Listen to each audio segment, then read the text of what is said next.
Somos lo que continuamente hacemos. Ya estamos de vuelta aquí en CL Radio New Life en el programa Cyber Day. Bueno, les tenemos que pedir disculpas porque hoy estamos actualizando un montón de tecnología y a veces pues se nos está complicando un poco la tarde del día de hoy. Pero bueno, que ya estamos aquí y como siempre pues intentando innovando y traerles programas pues cada semana con mayor calidad. Hoy vamos a abordar un tema bastante interesante, el bioterrorismo. Antes lo anunciábamos ya, un tema que nos trae nuestro gran amigo y colaborador Sergio Farra hacia una cultura de servicios de inteligencia. Este gran profesional que sin duda conoce mucho la materia de los servicios de inteligencia aquí en España y también internacionalmente, y donde cada semana abordamos temas pues de interés y de actualidad. Hoy vamos a tocar el bioterrorismo, hoy vamos a tocar temas que ya muchos conocerán como es el ANTRA, esa arma pues biológica que sin duda pues puede causar la muerte de muchas personas. Pues hoy la vamos a tocar aquí también en el programa Cyber Day. Sin duda, como siempre, agradecimiento a todos los que hacéis posible la difusión de este medio de comunicación. Gracias nortegrancanaria.es, diarioalicante.es, Onda Norte Tenerife la 105.5 FM y también los amigos de Diario del Valle. Les recuerdo, salimos multi-streaming, estamos ahora mismo en Facebook Live, YouTube, nuestro canal de televisión en Twitch y también en Instagram Live y también, como no, a través del www.slradio.net. Nos adentramos ya, vamos al programa Cyber Day y le damos ya la bienvenida, como cada semana, a nuestro gran amigo y colaborador Sergio Farra. Sergio, muy buenas tardes y bienvenido pues una semana más aquí a CL Radio New Life. Hola, buenas tardes. Saludos de aquí, Barcelona, Ciudad Condal, como cada semana. Bueno, Sergio, nosotros, como siempre, encantados de tenerte otra semana más aquí. Teníamos preparado un par de tomas y un poco más de tecnología aplicada para el programa de hoy de Cyber Day, Sergio, pero hemos tenido dificultades técnicas y vamos a tener que volver a nuestro modelo habitual, pero te prometemos que la próxima semana estará todo solucionado para tener un programa Cyber Day como queríamos en esta nueva temporada prácticamente, con mucha tecnología y sin duda un programa diferente. Y tanto que sí, siempre evolucionando, siempre evolucionando. Sergio, hoy un tema interesante, ya nos lo adelantabas, bioterrorismo. Vamos a tocar temas muy interesantes, pues y nos gustaría, pues, en principio que nos hicieses, pues bueno, una pequeña entrada del tema que vamos a tratar hoy aquí en Cyber Day. Sí, como tú muy bien has dicho, es un tema del bioterrorismo o la guerra biológica. No se suele tocar mucho, pero está ahí, ¿no? Como todo, ¿no? Por ejemplo, podemos hablar de ataques nucleares o guerra nuclear, ¿no? Pero sí, podemos definir el bioterrorismo, consiste en la liberación intencionada de virus, bacterias, toxinas u otros patógenos con el fin de causar enfermedades a personas, animales o plantas o de provocar su muerte. Claro, pero hablemos de la amenaza, ¿no? El bioterrorismo es una amenaza real, o sea, no es algo del futuro ni peliculero. Y veremos que es un poco todo lo contrario, ya viene de hace años lo que es el bioterrorismo, ¿no? La información de la que se dispone actualmente, actualizada, revela que tanto las personas como los grupos terroristas y los delincuentes tienen la capacidad y el ánimo de usar agentes biológicos para provocar daño a la sociedad, ¿no? Asimismo, cada vez hay más datos y conocimientos disponibles en Internet, una gran red, ¿no? Como evolucionamos tecnológicamente, pues el terrorismo también se aprovecha de ello, obviamente. Y los delincuentes o terroristas recurren a canales de comunicación ocultos y anónimos. Resalta la web oscura, la dark web, ¿no? Para comprar, vender, intercambiar información y para comunicarse entre ellos. El daño causado por un suceso de este tipo, de un ataque, digamos, bioterrorista o de guerra biológica, hace referencia a la diseminación intencionada de agentes biológicos o toxinas para hacer daño y causar la muerte a civiles, animales o plantas con la intención de intimidar o coaccionar a un gobierno o a la población civil en favor de objetivos políticos o geosociales, ¿no?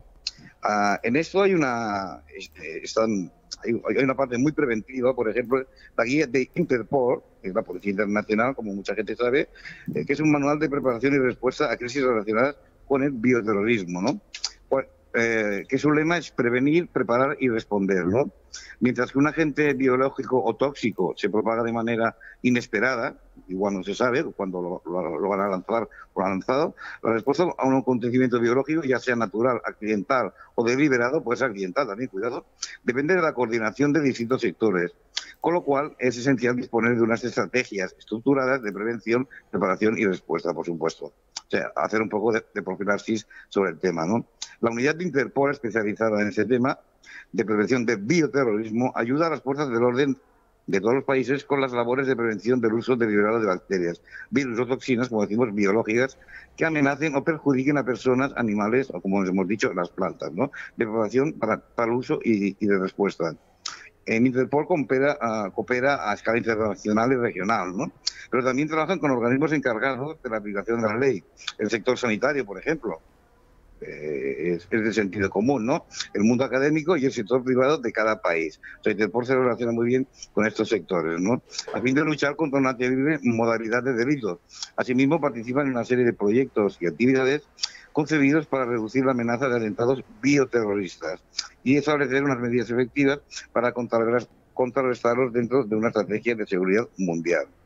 Además de estas tres actividades, la Unidad de Interpol de Prevención de Bioterrorismo prepara y participa en la elaboración de distintos documentos, tales como guías, vídeos formativos y procedimientos operativos normalizados. Por ejemplo, el Manual Operativo de Interpol para la Investigación de Terrorismo Biológico y Químico en la red oscura, como hemos dicho, en la Deep Web, ¿no?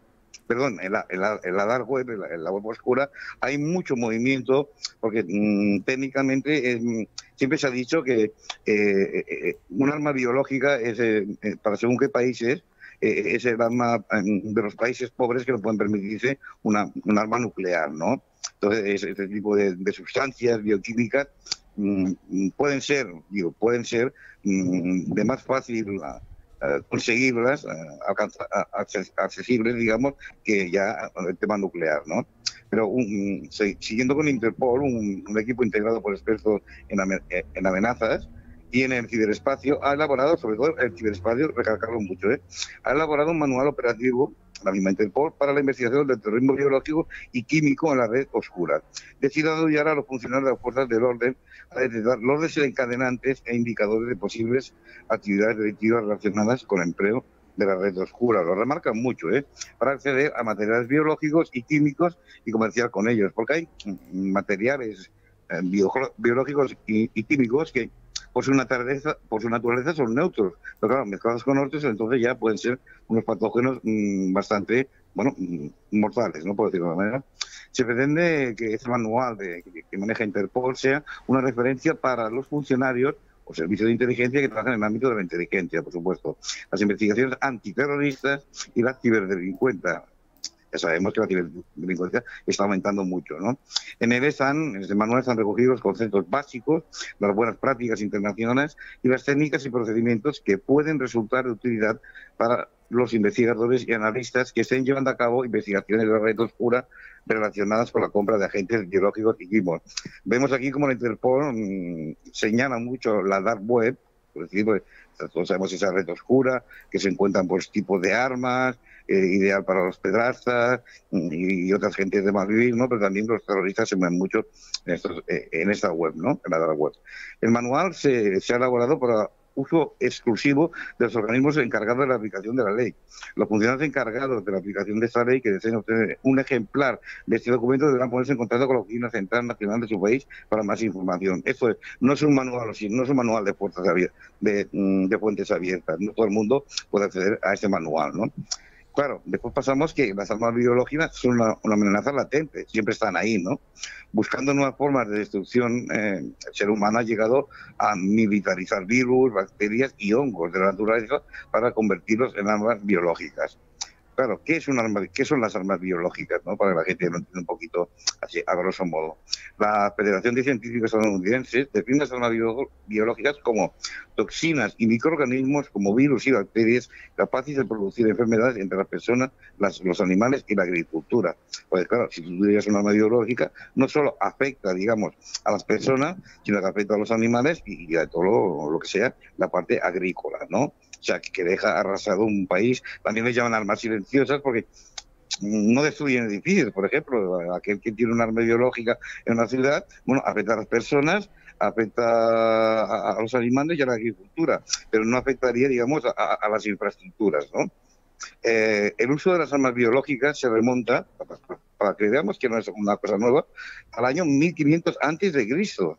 sea, imagínate, cuando los hiitas del Asia Menor enviaron víctimas de una plaga al territorio enemigo para enfrentarlos y ganar la guerra. Incluso algunos historiadores sostienen que las 10 plagas bíblicas que Moisés llamó sobre los egipcios fueron parte de una guerra biológica, imagínate, ¿no? Aquello desmontando un poco la Biblia a veces de hechos bíblicos, ¿no? En 1346, para invadir la ciudad de Caspa, el ejército tártaro catapultó los cadáveres de las víctimas de la peste dentro de la ciudad para infectar a los ciudadanos. Fíjate qué idea más perversa y militar a la vez, ¿no? A principios del siglo XX, los alemanes y japoneses usaron el antrax como un arma biológica. Al final de la Segunda Guerra Mundial fueron los Estados Unidos y el Reino Unido quienes desarrollaron programas de armas biológicas. Ya sabes que cuando termina una guerra de estas características, Primera Guerra Mundial, Segunda Guerra Mundial, pues hombre, se preparan por si hubiese, ojalá que no, una tercera guerra mundial, ¿no? Pero sigue trabajando en ello. La amenaza, en este caso de armas bacteriológicas, de una guerra biológica o bacteriológica, hizo que la Organización de Naciones Unidas, la ONU, prohibiera el empleo en la guerra de armas biológicas y químicas a través del Protocolo de Ginebra de 1925, o sea, antes de la Segunda Guerra Mundial y pasada la Primera Guerra Mundial. Dicho protocolo se redactó y firmó en la Conferencia para la Supervisión del Comercio Internacional de Armas y Munición. Sin embargo, el primer tratado de desarme multilateral se firmó en 1972 en la Convención sobre Armas Biológicas de la ONU. Esto, obviamente, la legislación, como se va avanzando, ¿no? Dicho tratado prohíbe el desarrollo, producción y almacenamiento de armas biológicas, que son consideradas también armas de destrucción masiva, por supuesto. Sin embargo, la ausencia de regímenes formales de verificación para controlar su cumplimiento limitó su efectividad. Por ejemplo, la Unión Soviética continuó con el desarrollo de este tipo de armamento, hasta su interrupción en 1992. O sea, como he dicho antes, es un poco el arma nuclear de los pobres. O sea, ¿qué quiere decir con esto? Que lo pueden comprar países pues que no son potencias mundiales y que además, pues bueno, se ve que no es tan difícil su transporte y su almacenamiento como podía ser un arma nuclear, que ya necesitas unas infraestructuras y unos científicos con muchos conocimientos. Sí. Oye, Sergio, una de las cuestiones que hablabas, el arma de los pobres. Bueno, Sí. Hay muchas armas de Pero pobres. países más pobres, menos desarrollados, sí. Exactamente, pero bueno, que las armas bacteriológicas, por ejemplo, están ahí y son... Ese tipo de armas, ¿no? Que puede utilizar cualquier país con pocos medios, porque hay países que... Exactamente. Sí. Como digo, no tiene la infraestructura que necesitaría, por ejemplo, el lanzamiento de una bomba nuclear, ¿no? No necesitas unas instalaciones acordes a ello, no necesitas una comisión de científicos muy aparentes y controlados y todo lo que conlleva, digamos, al tema nuclear, ¿no? De ataque nuclear, ¿no? De militar nuclear. Ya que el antrax, pues bueno, que una bomba bacteriológica es más fácil de fabricar que una atómica, ¿no? Aparte que es muy difícil conseguir uranio en una bomba atómica, pero sin embargo, como he dicho, incluso como se mueven por la dark web ahora, o se pueden mover, no sé, entre boca a oreja también, porque algunas sustancias las podemos encontrar, incluso, tú sabes que tú y yo hemos tocado en su momento el tema de explosivos, ¿no? Sabes que muchas sustancias son inocuas y muchas van pues en productos de limpieza, ¿no? Entonces, en ser unas sustancias bastante potentes para limpiar, pero mezcladas con otras, pues puede generar un explosivo o una bomba química, sí. O sea, es mucho más sencillo hacer un ataque o una guerra bacteriológica que una guerra nuclear o otro tipo de incursión, sí. Bueno, sin duda, estamos hablando... Ese es el peligro que tiene, que es bastante fácil, entre comillas, ¿no? Pero hay que entender y hay que estar bien conexionado, pero es mucho más fácil hacer un arma bacteriológica que otro tipo de arma. Hablamos de armas de destrucción masiva, que por ejemplo la nuclear, ¿no? Sí. O una bomba de hidrógeno, obviamente, sí. Oye, referente pues a lo que hoy estamos hablando, un tema bastante complejo. Sí, complejo, sí. El bioterrorismo. Me imagino que habrá recopilado información también de los ataques más sonados a nivel mundial. Sí, porque han habido unos cuantos, ¿no? Desde la antigua, como he dicho, como los antiguos bárbaros que lanzaban pues los cadáveres ya con un virus para infectar al otro muro. Eso ya era una guerra bacteriológica. Tú lanzas un cuerpo, aunque sea sin vida, sigue llevando ese virus y infectas al enemigo, por decirlo una vez, hasta digamos, los más sonados, digamos, del siglo XX, ¿no? Bueno, hay históricos ataques con armas químicas o biológicas que sacudieron al mundo, ¿no? En la guerra no solo se utilizan armas de fuego para destruir, como sabemos, sino que también otras que quizá aún más dañinas, perversas, sobre todo perversas, ¿no? Y que existen hace miles de años, como decimos, ¿no? Nos referimos a las químicas y biológicas. La historia está llena de ataques con ese tipo de agentes y hoy vamos a contar unos 5 casos, hay muchos más, pero los 5 casos más sonados, en que se utilizan armas químicas y biológicas, sea durante guerras o en ataques terroristas. Cuidado, las armas biológicas se utilizan en guerras o en ataques terroristas. Por ejemplo, uno sería el gas sarín, que mucha gente le sonará, porque salen en las noticias o en cualquier documental, ¿no? En el metro de Tokio. Eso fue el 20 de marzo de 1995. Una secta japonesa ejecutó en las diferentes líneas del metro de Tokio un ataque de gas sarín que desató el caos, matando a 13 personas y dejando graves secuelas en otras 50. Pero aparte es el caos que, desde que se produce el ataque, lo que hace que sea más potente, ¿no?, ese ataque, ¿no? Más de 6.000 personas que se hallaban en el lugar, como digo, presentaron problemas de visión, o sea, efectos colaterales, ¿no? Los que continúan hasta hoy, o sea, aunque no te mate, pues deja efectos secundarios, ¿no?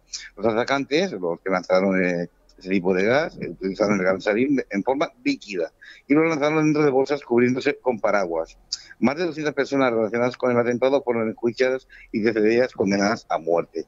Para que veamos la facilidad con que puede hacerse un atentado con este tipo de sustancias químicas o bacteriológicas, ¿no? O sea, no hace falta una infraestructura, solo subir 2 terroristas, en este caso, o de una secta, aunque sea de una secta, también hacen actos terroristas, y bueno, necesitan mucha infraestructura, 2 o 3 personas que lo liberen en un convoy del metro, en una estación del metro, ¿no? Después tenemos otro caso que es la salmonela en restaurantes de Estados Unidos. O sea, la salmonela, cuidado, un ataque biológico que no fue grave, pero demuestra lo sencillo, insisto, lo sencillo que es atacar a la población sin que nadie se dé cuenta. Eso fue en 1984. Se preservaron varios casos de salmonela en el estado de Oregón, en Estados Unidos, y no era casual, sino que se trató de un ataque terrorista que utilizó la bacteria. Para ello cultivaron la bacteria de la salmonela en laboratorios y luego rociaron de forma discreta agua contaminada sobre los bufetes de varios restaurantes. O sea, hay que ser perverso, pero también, como vemos, nos lleva una gran infraestructura. En total, 751 personas contrajeron salmonelosis, la enfermedad de la salmonela, obviamente, 45 de ellas de forma grave, requiriendo hospitalización. Aquí no hubieron muertos, pero, a ver, es un indicador y pueden hacer un ataque, en este caso terrorista, con armas biológicas, de una manera muy sencilla, ¿no? Después tenemos el gas sarín y mostaza, y el gas mostaza en Halabia e Irak, ¿no? El 16 de marzo de 1988, el régimen de Saddam Hussein en Irak, Saddam Hussein precisamente amenazaba mucho con esto del ataque de armas bacteriológicas. Lanzó una serie de bombas que contenían los peligrosos gases sarín y mostaza sobre la ciudad de Halabja, ¿no?, cerca de la frontera con Irán. El ataque sobre esta ciudad de 45.000 habitantes, en su mayoría kurdos, mató a más de 5.000 personas. Y entre los sobrevivientes, 10.000 quedaron con graves efectos. Es lo que tienen sobre el sistema nervioso, que deja muchos efectos colaterales, ¿no? Respiratorio, o sea, el sistema nervioso, respiratorio, y a medida que pasan los años aparecen efectos secundarios nuevos o los anteriores empeoran. Eso pasa como el ataque de Hiroshima o Nagasaki, ¿no? Que vale, tiras una bomba, o tiras en este caso, y eso venía de un estado que era de Saddam Hussein. Entonces, pues, no solo es el daño que haces de inmediato, sino que con el transcurso del tiempo, pues, suelen salir esos efectos secundarios, ¿no? Después tenemos ataques con armas químicas en Siria. O sea, Siria está en pleno conflicto hace varios años, ¿no? Siria es un país con muchos conflictos, los que incluyen una guerra civil, régimen violento y la presencia del Daesh, autodominado ISIS, ¿no? Como sabemos, ya se han registrado ataques sobre diferentes ciudades utilizando gases tóxicos como cloro y gas mostaza, entre otros. Hay que hacer un apunte, el gas mostaza ya fue utilizado en la Primera Guerra Mundial, ¿eh? Estos ataques con armas químicas no son nuevos, como decimos. Hace al menos 4 años se vienen registrando con miles de muertos y heridos, y mientras el gobierno ocupa a los grupos rebeldes, investigaciones internacionales creen que se trata de autoatentados por parte del régimen de ciudades que no estaban bajo su control. Aquí hablamos de guerra sucia, ¿no? Que igual el mismo Estado es que el que perpetra la acción, el ataque, y después culpa a los rebeldes, pues igual para conseguir fondos para su país o simplemente para sacarse a lo que es que ven rebeldes de encima, ¿no? Y después está la que he dicho antes, la que más me ha sorprendido, ¿no? La peste bubónica en Kafka en el año 1346, ¿eh? Seguro muchos hemos escuchado la epidemia de la peste bubónica o peste negra, que terminó con parte importante de la población de Europa. Pero sabemos cómo se originó. Todo apunta a un ataque biológico. Como digo, en 1346, los habitantes de la ciudad de Kafka, ubicada en la península de Crimea y que se encontraba bajo dominio genovés, estaba sitiada por los mongoles. Hemos de recordar la figura de Khan, el mongol, ¿no? Cuyas tropas presentaban casos de peste bubónica. Los mongoles decidieron usar los cadáveres, como he dicho antes, de sus soldados muertos por peste bubónica y los lanzaron con catapultas al interior de Kafka. Varios de sus habitantes se infectaron y murieron, mientras que otros lograron huir para estos enfermos. O sea, en vez de lanzar un arma convencional, pues que no tenía la tecnología, obviamente, en 1346, pues con una catapulta lanzaron los cadáveres y de alguna manera pues lograron infectar más allá de la muralla, ¿no? Al llegar a Génova, los enfermos trajeron consigo la peste negra a Europa y claro, aquello se diseminó, ¿no? Dando origen a la epidemia que redujo la población de dicho continente a la mitad. O sea, grandes pandemias como la gripe, etcétera, etcétera, pero también la peste negra pues se llevó medio Europa por delante, ¿no? Como podemos ver, los ataques con armas químicas y biológicas no son nuevos, y a pesar de que la mayoría de los países firmó el Tratado de Génova en 1949, en que se prometían terminar con su uso, estas siguen presentes en los estaciones de guerra, laboratorios y más peligrosos en las manos de terroristas. Y ahí es donde está el peligro más inminente o más letal o más preocupante, que caiga en manos de grupos terroristas, porque claro, como he explicado, es bastante fácil de lanzar o de activar este tipo de ataques terroristas biológicos. Sí, sí, sí. Bueno, aunque, perdón, un apunte, no es de destacar que las potencias mundiales también tendrán armas biológicas, por supuesto, por supuesto. Bueno, Sergio, hemos visto pues algunos de los ataques bacteriológicos más sonados a nivel mundial y ahora hay que hacerte una pregunta de estas, porque bueno, estamos hablando de bioterrorismo y algo que marcó también pues a la humanidad, el antrax. ¿Qué es el antrax? El antrax, sí, muy oído en las noticias, muy hablado por todos los servicios de inteligencia, pero vamos a hablar del antrax en sí, nos vamos a centrar en él. El antrax como arma bacteriológica en Estados Unidos la bautizaron como Bacillus anthracis, y es la bacteria que causa el anthrax o carbunco, ¿no? Es uno de los agentes que se utilizaría con más probabilidad en un ataque biológico y bioterrorismo. O sea, es el preferido, ¿no? Debido a lo siguiente, el anthrax, esta sustancia, resulta ser una buena arma porque puede liberarse silenciosamente y sin que nadie lo note. Esto es, no hay que lanzar un cohete, aunque sea un cohete casero terrorista, para liberar esa arma biológica, ¿no? Como he dicho, el método de Tokio, etcétera, etcétera. Si se realizara un ataque bioterrorista, el antrax, la bacteria que causa el antrax, sería uno de los agentes biológicos que se utilizaría con más probabilidad. Como he dicho, los agentes biológicos son gérmenes que pueden infectar o matar a las personas y, como he dicho, los ganados o los cultivos, ¿no? No sabemos cuándo puede producirse el siguiente ataque con antrax, claro, es muy difícil de saberlo. No obstante, los agentes federales, como he dicho, no solamente Interpol, sino la CIA norteamericana y todas las agencias de inteligencia y contrainteligencia están encima de ello.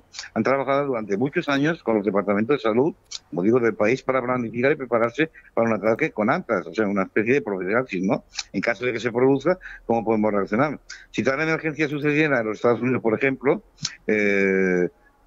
todas las agencias federales trabajarían conjuntamente con socios locales y estatales para coordinar una respuesta, ¿no? De alguna manera hay unos protocolos que en caso supuesto de que hubiera un ataque, cuenta que sería bioterrorista, pues pudieran reaccionar, ¿no? ¿Por qué podría usarse el antrax como arma y no otra sustancia? ese antrax que tiene tanta fama, ¿no? Tanta mala fama. Si se realizara un ataque bioterrorista, ese Bacillus anthracis, la bacteria que causa el antrax sería uno de los agentes biológicos que se utilizaría con más probabilidad, como he dicho. Los agentes biológicos son gérmenes, como he dicho, que pueden infectar o matar a las personas, etcétera, etcétera. El antrax es uno de los agentes que se utilizaría con más probabilidad debido a lo siguiente. O sea, las esporas de antrax se encuentran fácilmente en la naturaleza. O sea, ni siquiera han de ir es una rama compleja del laboratorio. Se pueden generar en un laboratorio luego, pero ya se pueden obtener en la naturaleza, y pueden perdurar en el ambiente.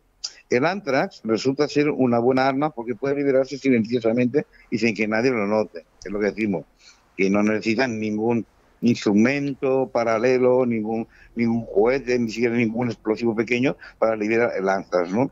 Las esporas microscópicas pueden colocarse en polvos, aerosoles, alimentos y en el agua, como os he dicho. Debido a que son tan pequeñas, nosotros no podríamos ser capaces de verlas, olerlas ni saborearlas. En principio serían un poco inocuas en su sabor y en su olor, pero ya nos lo habrían, digamos, metido pues, en un depósito de agua o liberarlo en un vagón de tren o lo que fuera, ¿no?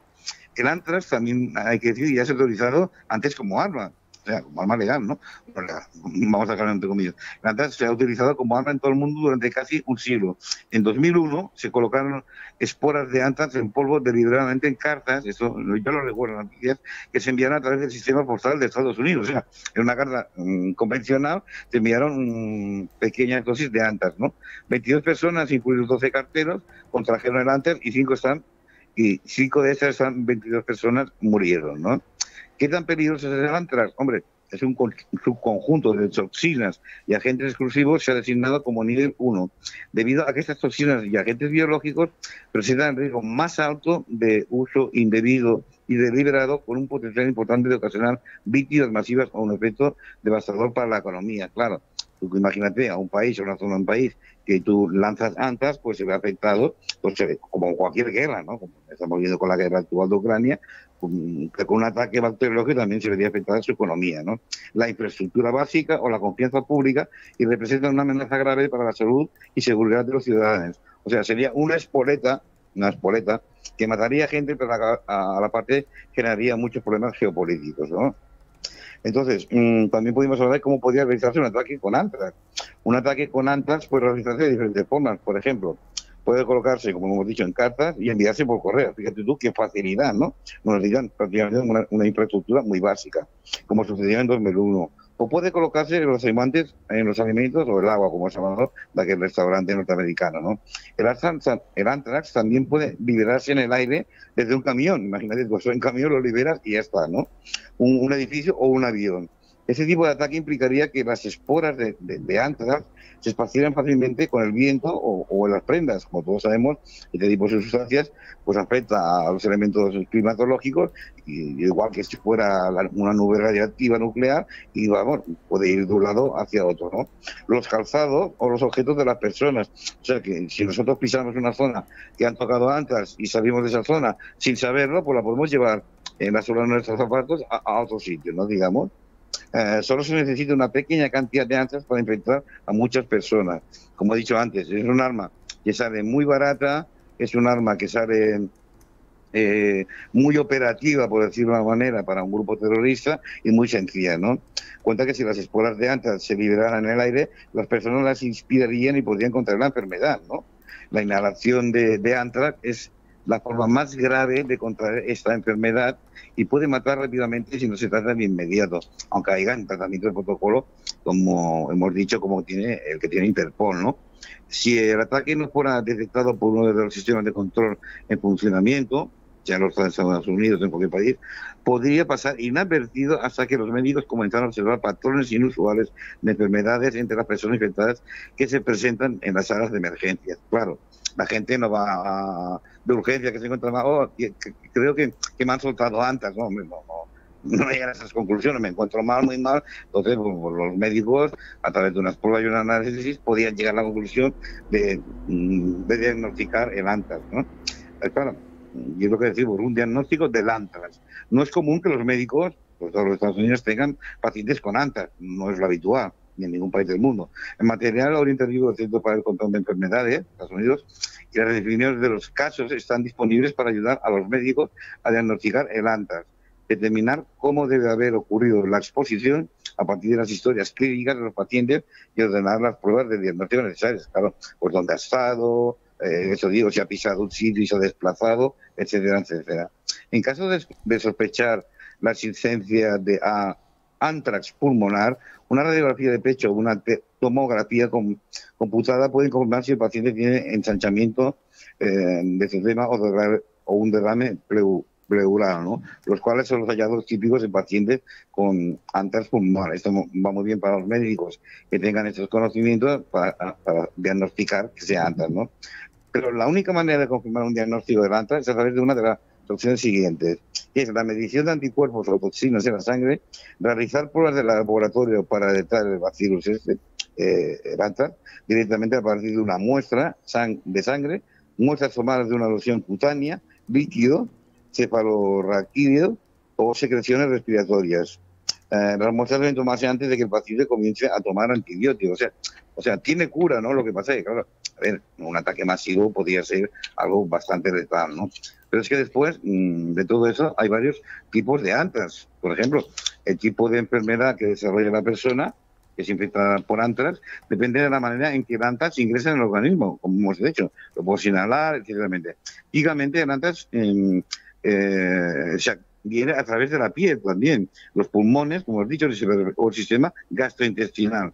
A la larga, todos los tipos de anthrax pueden propagarse por el cuerpo si no se realiza tratamiento con antibióticos. O sea, hay un tratamiento con antibióticos para curar el anthrax, pero claro, ante un ataque terrorista, pues hombre, puede afectar mucho, como decimos, y en qué cantidad puede influir a la economía de un país. Por lo tanto, enseguida intervienen los servicios de inteligencia. Sí.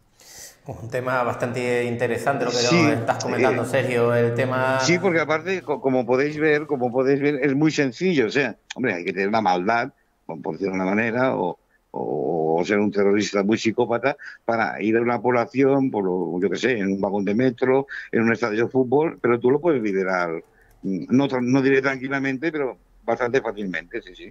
A cambio de otro tipo de armas, sí, ahí, claro. Oye, como armas de destrucción masiva, prácticamente silenciosas y bien comentados y letales, yo creo que aquí deberíamos hacernos la siguiente pregunta. ¿Se puede realmente prevenir una guerra biológica? A ver, es difícil, pero siempre es posible, pues debido a la función de los servicios de inteligencia o incluso la Interpol. Aquí son varias agencias las que colaboran en esta profilaxis, ¿no? De anticiparse a este tipo de ataques, pero se puede prevenir, ¿no? Lo malo es que si se escapa de las manos, pues entonces esta información se tiene que estar bien gestionada para intervenir, ¿no? Cuenta que, como hemos dicho, hoy en día estamos en el siglo XXI, año 2022, y tenemos esa dark web, la web oscura, que ahí pues yo entré una vez, aquello por curiosidad, yo no lo recomiendo a la gente que entre, y pues encontrar de todo, desde armas, drogas, y bueno, y armas biológicas también, pues, o sea, todo lo malo lo vas a encontrar ahí, ¿no? Claro, los microorganismos que causan la peste, el ébola, el carbuco, o sea, el anthrax o la viruela, pueden ser usadas como armas y muchos países ya cuentan con medidas de defensa frente a ellos. O sea, más que las armas, cuentan con medidas para defenderse de ellas, de armas bacteriológicas. El 12 de marzo de 2009, una investigadora alemana trabajaba en el Instituto de Medicina Tropical en Hamburgo, estaba manipulando muestras con virus del ébola, activo para inyectarse a los animales de experimentación, y por ello está protegida con una escafandra de nivel 4 de bioseguridad. O sea, estos profesionales estudian una escafandra que no hemos podido ver, no solo en películas, sino en reportajes, que es en elementos, escafandras de bioseguridad, ¿no? Que impide que ninguna parte de su cuerpo, ni tan siquiera el aire que respira, entre en contacto con el resto del laboratorio. Pero entonces una de las agujas con que trabaja atraviesa la goma de su guante y se clava en su piel. O sea, como vemos en las películas, ¿no? Aquí sin querer se clava una aguja y entra en su piel. En un instante esa zona puede haberse inyectado millones de partículas virales capaces de multiplicarse y atacar sus capilares, su sistema inmune y su hígado. Claro, saltan todas las alarmas y un equipo internacional decide inyectarse con urgencia una vacuna experimental. O sea, para todas esas armas virológicas hay vacunas, ¿no? Lo que dicen el antídoto, ¿no? La doctora sufrió al final una ligera subida de piel horas después, pero finalmente se ha salvado. Claro, el motivo fundamental es que se le considera como uno de los microorganismos, esos tipos de armas biológicas más peligrosas para el ser humano y que además podían ser usadas como armas biológicas en una acción de bioterrorismo. Insisto, el bioterrorismo es lo que más preocupa, ¿no?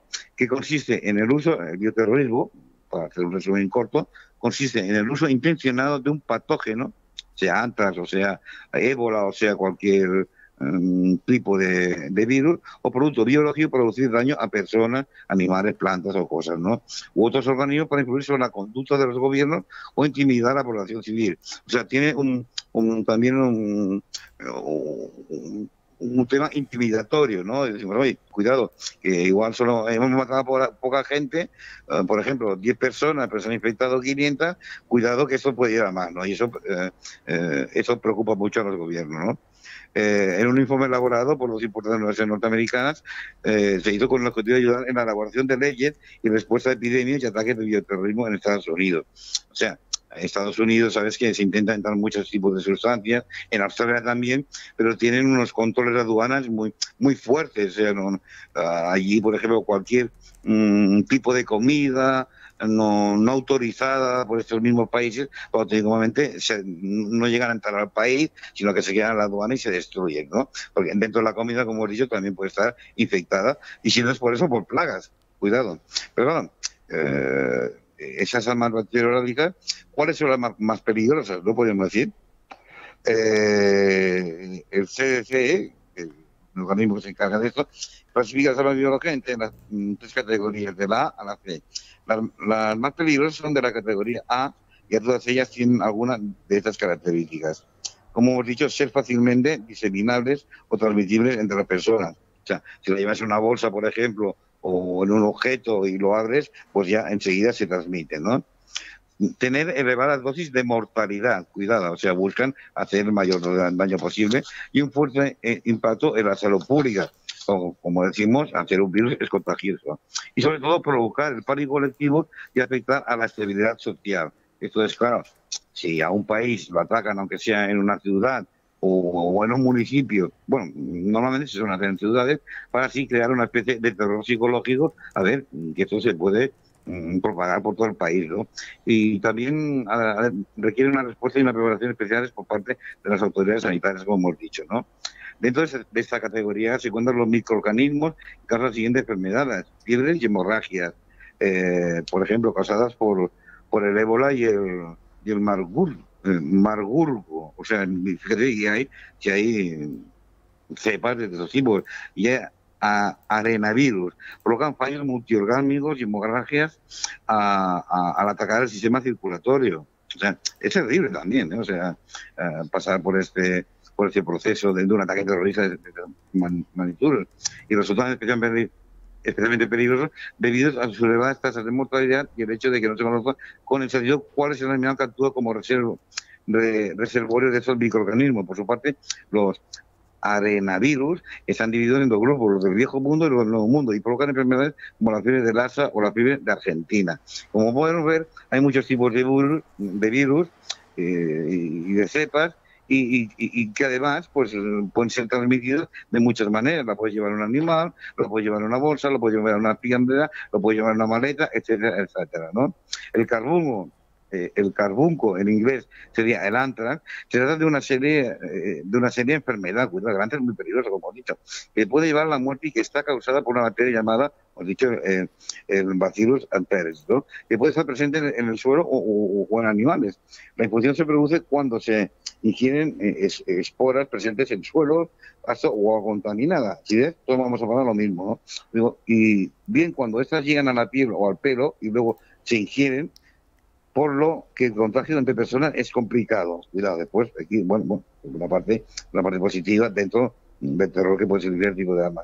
Sin embargo, es uno de los mejores candidatos a arma biológica porque sus esporas se encuentran fácilmente en la naturaleza, como he dicho, en muchos lugares. O sea, es fácil de encontrar y con un laboratorio bastante sencillo, pues pueden hacer un arma biológica de estas características. Sí.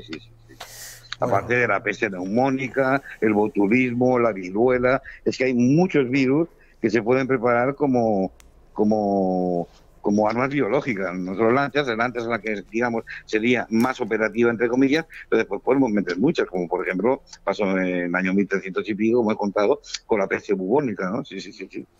Bueno, Sergio, hoy un tema bastante complejo, Sí, como sí, bien nos sí. has descrito, sin duda, pero que está ahí, que es actual, que es una cosa Sí, sí, que que hay gente, ¿sabes?, en el mundo, pues que quiere complicar todavía más cómo está el mundo y, bueno, los servicios de inteligencia y organismos federales, pues también tienen que estar muy al tanto y hacen sus investigaciones y sus seguimientos para evitar, sobre todo, pues navegan también, si los terroristas, como hemos dicho muchas veces, el espionaje, ya el 80-85% del espionaje está en el ciberespionaje, más que en la calle, ¿no? El UBI que pisa las calles, que también puede contar, ¿verdad?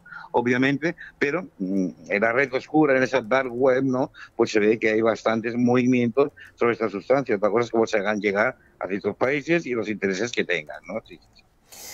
Sergio, para ir finalizando el programa de hoy, conclusiones de lo que hoy nos ha podido pues presentar aquí en este programa Cyber Day. Sí, hombre, por ejemplo, ¿cómo prevenir una guerra biológica? Por ejemplo, la biodefensa, es muy importante la biodefensa, cada estado, cada país tiene su departamento de biodefensa, protege a las personas con el uso de medidas sanitarias contra los agentes biológicos, al incluir medicinas y vacunas, o sea, antídotos, y además investigaciones y preparativos médicos para defenderse contra ataques bioterroristas.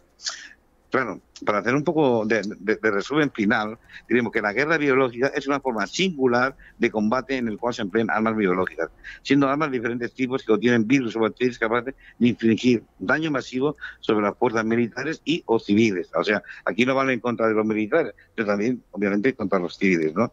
El uso de estas armas biológicas está terminantemente prohibido, como hemos dicho, por las Naciones Unidas. Sin embargo, muchos países, potencias militares, algunos son potencias militares, cuentan con ese tipo de arsenal en forma no solo de bombas, sino de otro tipo de agentes de procedimiento menos convencionales. El uso de armas biológicas ha sido practicado a través de la historia, como he dicho, antes del siglo XX. El uso de agentes biológicos tomó tres formas principales: envenenamiento deliberado de comida y agua con material infeccioso. Eso ya lo hacían los griegos o incluso en el antiguo Egipto, ¿no? Uso de microorganismos, toxinas de animales vivos o muertos en sistemas de armas. Y uso de productos inoculados biológicamente. Las armas biológicas son tan letales como un gramo de toxina botulínica pura puede matar a 10 millones de personas. Un solo gramo puede matar a 10 millones de personas. Está claro que es 3 millones de veces más letal que el sarín. O sea, claro, en el siglo XX, como hemos dicho, durante la Primera Guerra Mundial, Alemania persiguió un ambicioso programa de guerra biológica, usando bolsas y correos diplomáticos. Un general alemán llamado Stab suministró pequeños equipos de saboteadores, o sea, que para infiltrar en un ducado ruso de Finlandia y en los entonces neutrales países de Rumanía, Estados Unidos y Argentina, ¿no? En Finlandia también, es que esto ha pasado por todo el mundo, ¿eh? Luchadores por la libertad escandinavos montados en renos, fíjate, pusieron ampollas de antras en establos de caballos rusos en 1916. El antras fue también suministrado al agregado del ejército alemán en Bucarest, como fue el muermo, que fue empleado es otra sustancia, contra ganado destinado al servicio aliado. O sea, la cuestión es debilitar al enemigo de todas las maneras posibles, ¿eh? Durante la Guerra Fría, esa época que tanto me gusta a mí y que tanto ha cambiado el mundo, objetores de conciencia de Estados Unidos fueron usados como sujetos de prueba voluntarios para agentes biológicos en un programa conocido como Operación Vite Coat, ¿no? Había incluso muchas pruebas sin publicar llevadas a cabo al pueblo durante la Guerra Fría. Ya sabemos que esa Guerra Fría se hicieron muchos experimentos, que no todos, a ver, el MK Ultra, por ejemplo, o los que expliquemos la semana pasada, pero no todos los experimentos salen a la luz, ¿no? Muchos son considerados secretos de Estado y, bueno, ya ahí quedan, ¿no? Consideradas investigadas al respecto fueron realizadas por los Estados Unidos, la Unión Soviética y probablemente otras naciones en la era de la Guerra Fría, aunque generalmente se cree que las armas biológicas nunca fueron usadas después de la Segunda Guerra Mundial. Es un poco discutible porque ya se dice que en la Primera Guerra Mundial ya fueron algunas utilizadas. Igual en plan brusco y bronco, pero fueron utilizadas. Ese punto de vista fue enfrentado por China y Corea del Norte, como no, y usaron a los Estados Unidos de pruebas de campos a gran escala de armas biológicas, incluyendo el uso de insectos portadores de enfermedades durante la Guerra de Corea en 1950 a 1953. También sabemos que los insectos, los mosquitos y moscas y todo tipo de insectos, son portadores de virus. Cuba también acusó a los Estados Unidos de esparcir enfermedades humanas y animales en la isla, ¿no? En la Guerra de Corea del Norte, como hemos dicho, etcétera, etcétera. También es que la forma precisa de la bomba biológica, ojo, ahora llamamos la bomba biológica, era clasificada hasta algunos años después de la Guerra de Corea en la exhibición variada de armas biológicas que Corea supuso fueron lanzadas en su país. Ninguna se parecía a una bomba M114 que le llamaban, ¿no? Había también contenedores de cerámica que tuvo algunos favorecidos a las armas japonesas usadas contra los chinos en la Segunda Guerra Mundial, desarrolladas por el Escuadrón 731. Claro, todo eso hace que las suposiciones, porque siempre estamos hablando también a veces de suposiciones, cosas que no se pueden probar, de la Guerra de Corea, que fue una guerra muy dura también, la Guerra de Corea, también que comienza cuando terminó la Segunda Guerra Mundial, ¿no? También acentuaron el uso de vectores de enfermedades, eran como campos de prueba, ¿no? A ver qué pasa, ¿no? Tales como las pulgas, la pulga es un gran transmisor, las cuales de nuevo fueron probablemente un legado de los esfuerzos japoneses de una guerra biológica. Los Estados Unidos iniciaron sus esfuerzos de armamentización con vectores de enfermedades en 1953, en plena Guerra Fría, enfocados en pulgas con peste. O sea, imagínate, mosquitos también infectados con otros virus y mosquitos también con fiebre amarilla. O sea, imagínate, ¿no? Tú te esperas que te vaya a caer una granada o te vaya a caer un misil de la época y lo que te viene es una plaga de mosquitos y dices, caray, me han picado mosquitos, sí, pero es que ese mosquito está infectado con un arma biológica o bacteriológica, ¿no? Sin embargo, científicos médicos estadounidenses, en un Japón ya, digamos, ya ocupado, comprometieron una investigación profunda en insectos con la asistencia personal de este escuadrón que te digo, 731, que está especializado en estos temas, ¿no? El Cuerpo de Química inició entonces un programa de shock para armamentizar el Anthrax, que en una bomba E61 de 230 gramos solo, de luna de robo. O sea, ahora estamos hablando ya no de organizaciones terroristas, sino de países que han utilizado en guerras, no muy convencionales, o sí, pero han utilizado ese tipo de bombas, ¿no? Para el año 1950 el Cuerpo de Química también inició un programa para armamentizar la tularemia, o sea, otra bacteria, hay cientos de bacterias que pueden entrar. Poco después falló en su estandarización, porque esto se lleva al laboratorio, después puede fallar, ¿no? A diferencia del anthrax, la tularemia tuvo una infectividad demostrando con voluntarios humanos, imagínate, o sea, a veces juegan con la gente sin saberlo, ¿no? Que digo, oye, apúntate a unas pruebas que vamos a hacer. Bueno, esto es a veces peligroso, ¿no? Es más, aunque la tularemia es tratada con antibióticos, el tratamiento no acorta el curso de la enfermedad. O sea, sí que hay tratamientos, como decimos, hoy en día, en el siglo XXI, que como he dicho al principio, si hubiera un ataque, probablemente sería con anthrax, pero claro, que te coja por sorpresa, pues yo qué sé, pues 2.000 personas y después llegan unos efectos retroactivos, con los días que vaya saliendo gente, esto podría generar un caos social, ¿no? Sí. Y está claro que las fuerzas especiales de los Estados Unidos y la CIA también tienen mucho interés en guerras biológicas y una serie de menciones especiales fueron creadas para sus operaciones encubiertas. Sí. Porque a veces, como sabemos, como he dicho antes, son muchos los países que niegan que han tirado ellos, digamos, o que han ejecutado esta arma biológica, lo han negado y, bueno, le han echado la culpa pues, a las milicias o a los insurgentes. Sí. Es esa jugada sucia, ¿no?, que hay en este mundo tan gris. Sí. Bueno, serio, no queremos pensar en eso, ¿eh? Hoy estamos tocando el bioterrorismo, pero no queremos pensar en eso. Queremos pensar que hay gente que nos protege, gente que investiga, sobre todo para que este tipo de cosas no pasen, ¿no? Por eso es tan importante la función de los servicios de inteligencia, ¿no? Que por hoy hacemos el programa 60 para hacer un ápice.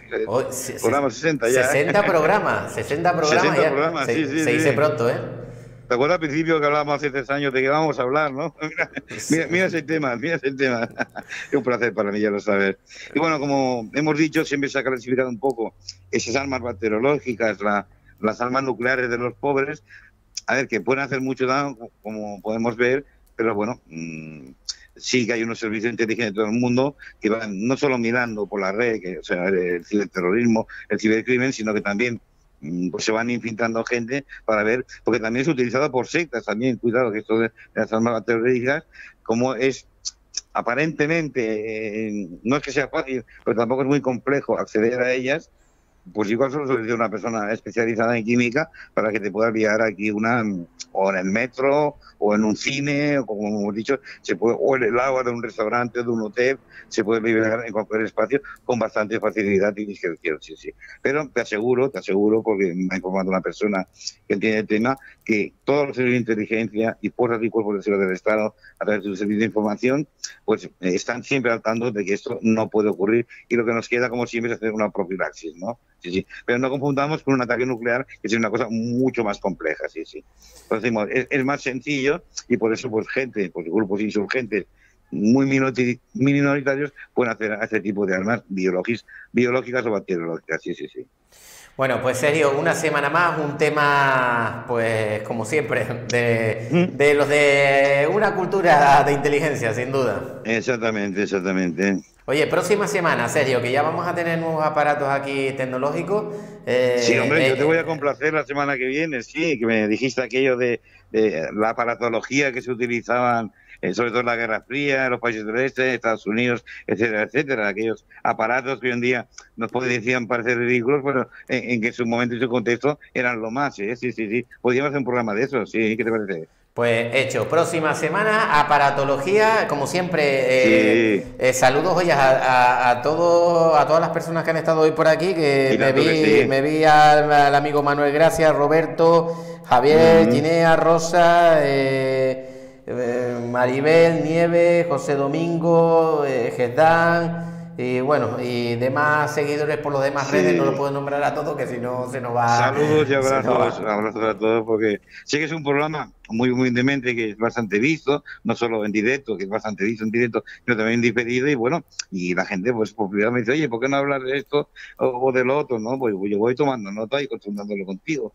obviamente. Pero digo, la semana que viene tocamos el tema este de aparatología que se utilizaba en aquellos tiempos. Oye, que me ha gustado mucho el programa de Iñaki, está muy bien, ¿eh? Pues el tuyo la próxima semana va a sufrir unos cambios alucinantes, así que ya sabes, por eso te digo que vamos a tocar el tema de aparatología.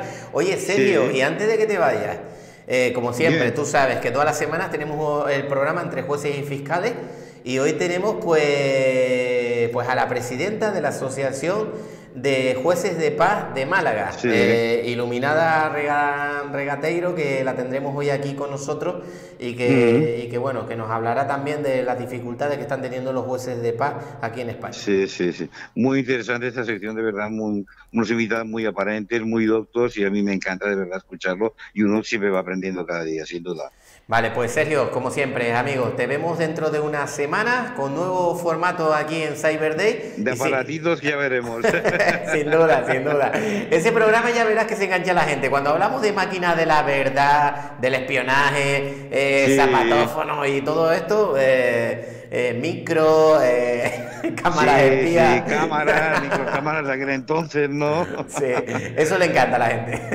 Y tanto que sí, tanto que sí. Pero no hemos de olvidar que el espionaje o los servicios de inteligencia dominan muchos factores y muchas variables, como por ejemplo la guerra bacteriológica, ¿no? A ver, estamos expuestos, el mundo desgraciadamente está expuesto a muchas amenazas, no todas se cumplen, pero es que en casi todo el mundo tenemos buenos servicios de inteligencia, no solamente de España, sino como sabemos la CIA, el MI6 británico, el MI5, los servicios secretos alemanes, los franceses, todo, el Mossad israelita, que también hemos de preparar, si quieres, un programa sobre el Mossad israelita. ¿Te acuerdas que hace 2 años que lo hicimos ya? Sí. Yo creo que toca actualizarlo un poquito, ¿eh? Me parece perfecto, pues lo iremos hablando. Lo iremos hablando. Nada, amigo, desearte, pues como siempre, un feliz comienzo de semana y te esperamos ya dentro de 7 días aquí de nuevo en CL Radio New Life. Igualmente, un fuerte abrazo de Barcelona para ti. Oye, Sergio, espera, que ya hace tiempo que no lo decimos, y es más, te voy a dar el privilegio, como siempre, de la frase insignia de este programa. Bueno, ¿ya te acuerdas? Somos lo que continuamente hacemos. Exactamente, somos lo que continuamente hacemos, Sergio. Nos vemos la próxima semana aquí, ¿vale? Y tanto que sí. Un abrazo, amigo. Hasta el lunes que viene, ¿eh? Hasta el lunes. Hasta luego, hasta luego, Hasta hasta luego. luego. Bueno, pues ya lo han escuchado ustedes, nuestro amigo y colaborador de este espacio, que 60 programas ya con nosotros, 60 programas, hemos hablado de infinidad de cosas, de los servicios de inteligencia, miren que hemos tocado cosas aquí increíbles, y pues 60 programas que han dado para mucho, y hoy hemos tenido el programa número 60 hablando de bioterrorismo. Bueno, no se vayan, bueno, sí se van a ir porque tenemos que desconectar. Nosotros vamos a volver enseguida con el programa Entre Jueces y Fiscales, que tenemos un programa como siempre muy interesante, así que nada, les animamos a que en breves momentos estén de nuevo con nosotros aquí en CL Radio New Life. Nos vemos ahora mismo, en breves momentitos. Hasta ahora.